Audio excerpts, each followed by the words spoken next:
Gold, trusted gold buyers. మీరు తాకట్టు పెట్టిన బంగారాన్ని విడిపించి ఈ రోజు ఉన్న మార్కెట్ ధరకు కొనబడను. అయితే ఇప్పుడు మీరు బిగినింగ్ ఆఫ్ యువర్ కెరీర్ అంటే హైదరాబాద్ వచ్చిన తర్వాత మీరు ఒక యానిమేటరు, చిరంజీవి గారికి కూడా మీ మీద చాలా హై రిగార్డ్. మొన్న కూడా సభలో బేబీ ఫంక్షన్లో చెప్పారు. అవునవును, నేను ఆ రోజే అనుకున్నాను మారుతి డైరెక్టర్ అవుతాడని అని కూడా ఆయన రేంజ్ పర్సన్ చెప్పడం చాలా గొప్ప విషయం అండి. అవునవును. అలాగే ఒక అరవింద్ గారు, వీళ్ళందరూ కూడా మిమ్మల్ని ఒక రకంగా అంటే మీకు మీరే యాసిడ్ టెస్ట్ చేసుకున్నారు అనుకోండి. ఈ రోజుల్లోని బస్ స్టాప్ ఎవరు చేయలేదు మీకేమి యాసిడ్ టెస్ట్, అవును, మీరే చేసుకున్నారు.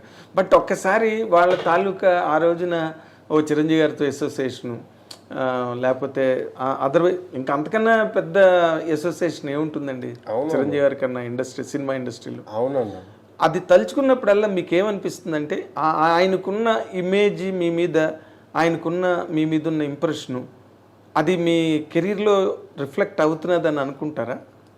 డెఫినెట్గా అండి. ఎందుకంటే చిరంజీవి గారు అంటే చిన్నప్పటి నుంచి అందరూ చెప్తూ ఉంటారు, కానీ ఫ్యాన్స్ అదే చిన్నప్పటి నుంచి ఆయన సినిమాలు చూస్తూ పెరిగాము. అంటే హార్డ్ కోర్ ఫ్యాన్ లాగానే ఇంకా చిరంజీవి సినిమాలకి వెళ్ళటం, ఆరవటం, బ్యానర్లు కట్టడం, రాయటం, ఆయన బొమ్మలు వేయటం, నా ఆర్ట్ కూడా అలాగే డెవలప్ అయింది. చివరికి ఆయనకి ఉపయోగపడింది నా ఆర్ట్. అట్లా అలా నేను పెరిగిన వాడిని, అలా ఇదైన వాడిని. చిరంజీవి సినిమాలు అంటే అంత పిచ్చి ఉండేది. అలాంటి ఇది చిరంజీవి గారి దగ్గరికి చేరటం, నేను మళ్ళీ ఆయన నోట్లోంచి అప్లాజెస్ రావటం అనేది ఇది అంటే ఒక ఫుల్ఫిల్నెస్ అనమాట. లైఫ్ ఒక ఆర్క్ ఫుల్ అయినట్టు.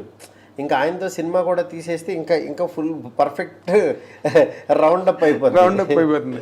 అదే అసలు నేను ఆ పాయింట్కే డ్రైవ్ చేయబోయాను, మీరు వచ్చేసారు మధ్యలో. సార్ ఇప్పుడు నార్మల్గా ఇప్పుడు this is a time where Chiranjeevi గారు is listening to many scripts. అవును, కొత్త వాళ్ళకి కూడా చేస్తున్నారు. ఎవరి దగ్గర ఏ మెరిట్ ఉందన్నా both the hands is inviting young merit.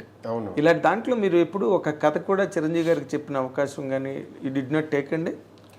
లేదండి. ఆల్రెడీ ఇప్పుడు నేను చేసే సినిమా ఇది కనుక కొంచెం డిలే అయినా ఇంకోటి ఏదైనా అయినా చిరంజీవి గారిదే చేసేవాడిని. చిరంజీవి గారికి కూడా కథ చెప్పడం జరిగింది. ఆయన రెడీ అయ్యారు.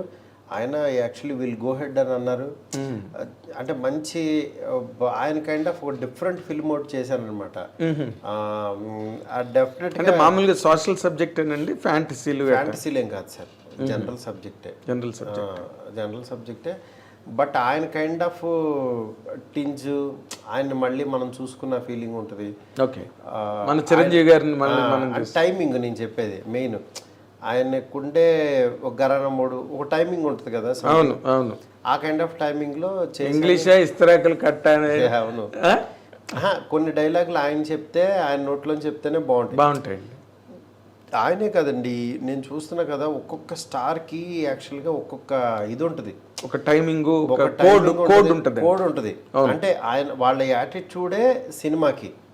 వాళ్ళు జనరల్గా మామూలుగా కలిస్తే మనకి మనుషుల్లాగానే, మనలాగా మనుషులే కదా అనిపిస్తుంది. అవునండి. కానీ వన్స్ స్క్రీన్ మీదకో లేకపోతే వచ్చినప్పుడు వాళ్ళ లోపల నా సోల్ మాట్లాడుతుంది బయటకు వచ్చి. అవునండి, ఆ సోల్ వచ్చి కనెక్ట్ చేసి వెళ్ళిపోతుంది. అది వాళ్ళు తప్పించి ఎవరో చేయలేరు. ఎగ్జాక్ట్లీ. అలా ఒకళ్ళు పెద్ద స్టార్ కానీ ఇంకొకళ్ళు ఇలా ఉన్నారని అంటే, స్టార్స్ అయ్యారని అంటే అంత ఈజీ కాదు. అవునండి, వాళ్ళ కోడ్ ఏదో అందరినీ హుక్ చేస్తారు. నాని టైము వేరే వాళ్ళలో చూడలేం, నాని గారి టైమింగ్ అవును అది ఆయనలోనే ఉంటుంది. అట్లాగా నవీన్ పోల్సే టైమింగ్ తనలోనే ఉంటుంది. అలా మీకు చూస్తే ఆర్టిస్టులు అందరూ ఒకళ్ళకి కంపారిజన్ ఉండదు చూడండి. అవును, బన్నీ టైమింగ్ వేరే వాళ్ళు మ్యాచ్ చేయలేరు. ప్రభాస్ గారి టైమింగ్ వేరే వాళ్ళు చేయలేరు. అట్లా ప్రతి ఒక్కళ్ళు ఒకళ్ళకొకళ్ళు స్పెషల్ టచ్ ఉంటుంది ఒకటి. సో అయితే చిరంజీవి గారిది మీకు ఓకే అయిపోయింది? ఎప్పుడో అయిందండి. అవునా? అయితే మీరు ఇప్పుడు ప్రభాస్ గారి సినిమా తర్వాత ఏమో చూడాలి ఎలా వెళ్తానో. వెళ్తా డెఫినెట్గా. మొన్న కూడా డిస్కస్ చేసాము. టైం సెట్ అవ్వాలి. ఇన్ జనరల్గా హీరోలుగా మీరు మాట్లాడుకోవాల్సి, మీరు చేసిన హీరోలే కనుక ఒక నాని కానీ, లేకపోతే ఒక శర్వానంద్ కానీ, లేకపోతే మన సాయి ధర్మ తేజ్ కానీ, ఇప్పుడు ఈ కైండ్ ఆఫ్ ఈ రేంజ్ హీరోలు అంటే వీళ్ళు పూర్తిగా బన్నీ అయితే ఇప్పుడు పెద్ద hero, all India level hero అనుకోండి ఈ రోజున. బట్ వాళ్ళతో మీరు కథలు రాసేటప్పుడు మీరు మామూలుగా మీరు అనుకున్న కథ రాసుకుంటారండి, లేకపోతే వాళ్ళ ఇమేజ్కి కథ రాస్తారా మీరు? ఇమేజ్ని అసలు నేను ఇమేజ్ని బ్యాలెన్స్ చేయలేనండి, అలాంటి డైరెక్టర్ని కాదు. ఫస్ట్ ఓకే, నేనేంటంటే ఇమేజ్ కంటే కూడా మంచి కథ మంచి సినిమా గొప్పది అనుకుంటాను నేను. ఎందుకంటే వాళ్ళకున్న ఇమేజ్ కరెక్టే, కానీ ఆ ఇమేజ్ని ఈ కథలోకి నేను ఫిట్ చేయగలనా లేదా అనేది చూసుకుంటా. ఆడియన్స్ అంటే నేనే ఆడియన్స్ ఎక్కడో ఉండరు. నేను ఒక హీరోని నేను ఎలా చూడాలనుకుంటున్నానో అదే యాక్చువల్గా చూపిస్తా. అది యాక్చువల్గా ఆడియన్స్ ఎక్కువ మంది చూస్తారు, అలా చూడాలనుకుంటున్నారని నేను అనుకోవచ్చు. ఓకే, అలా అనుకుని నేను తీస్తా. అది కొంతమందికి నచ్చచ్చు నచ్చకపోవచ్చు, అది వేరే విషయం. అది వేరే విషయం. మీ జడ్జిమెంట్ మీద మీరు రాసుకుంటారు కదా. మీద నేను ఎప్పుడో కథ అనుకున్నా, మహానుభావుడిది పాయింట్ 2012లో 13లోనే అనుకున్నా. ఒక క్లెన్లీనెస్ ఉన్నవాడు, ఓసిడి దీని మీద ఉన్నవాడు, మాస్కులు పెట్టుకుని తిరుగుతాడు, ఇది ఇట్లాగా. అసలు దాంట్లో ఆ సినిమాలో ఏంటంటే వైరస్ కూడా అనుకున్నా. ఒక వైరస్ వచ్చింది, కరోనా రాలే అప్పటికి. ఇంకా అదే ఎప్పుడు 2012 అంటుంటే ఒక వైరస్ వస్తే వాడి లవ్ స్టోరీ ఎంత ఇబ్బంది పడతాడని కూడా అనుకుని ఈ వైరస్లు ఇవన్నీ ఎవరికి తెలుసు, నార్మల్ వాళ్ళకి ఎవరికి తెలియదు కదా, ఈ క్యారెక్టర్ని విలేజ్కి తీసుకెళ్దాం, అక్కడ పండించచ్చు ఫన్ను అని చెప్పి దాని కథను మార్చా. ఓకే, అట్లా వైరస్ కి బదులు విలేజ్ ఎంచుకున్నా. ఎందుకంటే కొంచెం శర్వాకి యాక్చువల్గా ఇంకా ఆడియన్స్ పెరగాలి, మాస్లోకి కూడా వెళ్ళాలి, అందరికీ తెలియాలి. శర్వా అంటే క్లాసు, అంటే ఓసిడి కాన్సెప్టే క్లాసు, అవును, ఇట్లా ఉంటది అనుకుని యాక్చువల్గా నేను దాన్ని స్పాన్ పెంచడం కోసం అట్లా చేశాను అనమాట. అది ఏంటంటే ఇమేజ్ ని ఇంకా ఎక్స్పాండ్ చేయడం, ఎన్హాన్స్ చేయడం. అవును. ఇప్పుడు మన సాయి ధరమ్ తేజ్ ఉన్నాడు, ప్రతిరోజు పండుగ తీసే టైంకి తనకి యాక్చువల్గా బిఫోర్ చాలా తనకి కొన్ని ఫ్లాప్లు కొన్ని యావరేజ్లు ఇలా వచ్చినాయి. చిత్రలహరితో తను మళ్ళీ పికప్ అయ్యాడు. దాని తర్వాత ప్రతిరోజు పండుగ చేస్తున్నాం. నాకేంటంటే మేము ఇంకా చిత్రలహరి రిలీజ్ అవ్వలేదు అప్పటికి, నాకు అసలు సినిమా కూడా ఎలా ఉంటుందో తెలియదు. తనతో నాకేంటంటే తనకేంటంటే ఒక బలబల మగాడవో లేకపోతే క్యారెక్టరైజేషన్ సినిమా చేద్దామా డార్లింగ్ అన్నాడు.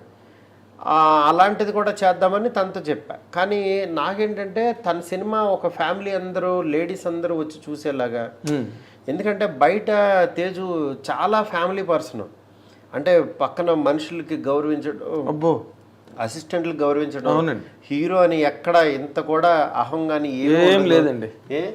అంటే నేను వర్క్ చేసిన హీరోలందరూ అలాంటి వాళ్ళే, గోల్డ్. నేను చెప్తున్నాను కదా, శర్వా కూడా నాకు ఎంత హెల్ప్ చేశాడో. మా ఫాదరు చనిపోయే పరిస్థితులు ఉన్నప్పుడు, హాస్పిటల్లో ఉన్నప్పుడు అసలు చాలా హెల్ప్ చేశాడు నాకు.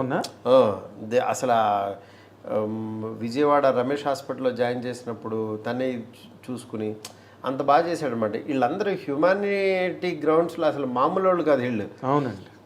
అలాగా తేజు కూడా నాకు తిను ఒక మంచి విషయాన్ని చెప్తే తిని ద్వారా బాగుంటుంది అనుకుని ప్రతిరోజు పండుగ పాయింట్ చెప్పాను. అదే చెప్పంగానే దానికి బాగా నచ్చి, లేదు డార్లింగ్ చేద్దాం ఇది అని చెప్పి ఇంకా అక్కడి నుంచి ఫిక్స్ అయ్యి, తను కూడా మా తాతగారు కూడా ఇలాగే ఉంటారు అని తను చాలా ఎమోషనల్గా ఆ జర్నీ చేసేవాళ్ళు.